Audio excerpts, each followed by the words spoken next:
Hey, shalom, brothers and sisters. Welcome back. I thank you again for joining me today.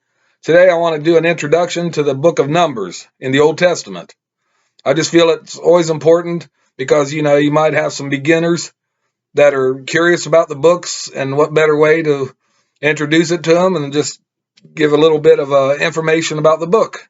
And I've got a lot of people on here that are advanced in the scripture lessons and everything, but just in case people are beginners and had that thirst for it, I just want to do a little service to them, like in my other shows where I, do introductions to certain books in the Old and New Testament. So, anyways, I'm going to start out here, and it says here, the composition date is in between 1450 BCE to 1400 BCE, somewhere right around there. This book is attributed to Moses, as is documented in Numbers chapter 33, verse 2. And Moses wrote their goings out according to their journeys by the commandment of Yahweh, and these are their journeys according to their goings out. Little background here. The book of Numbers is the fourth book of the Bible and part of the Torah, or the first five books of Moses. Its Hebrew name, of course, is Bemidbar, meaning in the desert. The English title is derived from the Latin numeri, based on the census list of chapters 1 and 26, from which Yahweh organizes Israel into a military camp. Numbers is a continuation of Exodus and commences with Israel still encamped at the final arrival at the crossing of the Jordan River at the border of Canaan. The book deals with two different generations of Israelites: those who came out of Egypt but rebelled and or shut out of the promised land and left to die off in the wilderness, wandering, and their offspring, the next generation, that matured in the wilderness and entered the land.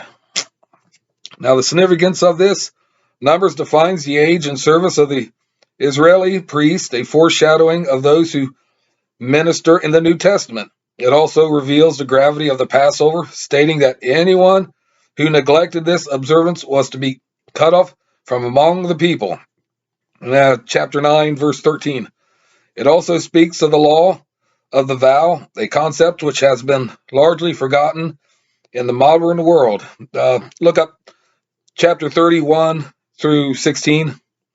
Paul in 1 Corinthians 10, verses 1 through 12, recounts Israel's advance from Egypt to the promised land and notes that their trials resulting from their sins are examples and warnings for us today. Many great illustrations of New Testament doctrine are found in the Old Testament, not just this book, but the whole Old Testament in general. So that just gives you a little, heads up on what the book's about and everything, and how sacred it is. And, like the first five books, and then, the kings and, the prophets and everything, they're not just old dusty legends or myths or anything, or non-important today. They're just as important as they were then and then in Yeshua's time, because Yeshua and his apostles in the New Testament, they quote quite a bit from the Old Testament, because the Old Testament was the scriptures of that day. So that's what they did. They, brought out the old books there, and they'd quote whatever from Psalms or Deuteronomy or, whatever, Exodus. And I just feel it's just important that, should get a heads up and some information on the book, and besides what's within it, the valuable information within it. So that's all I really wanted to talk about there. I want to thank you again for dropping by for another lesson and show. And please comment below, watch my other videos, and give me big likes, hit that notification bell, and please subscribe.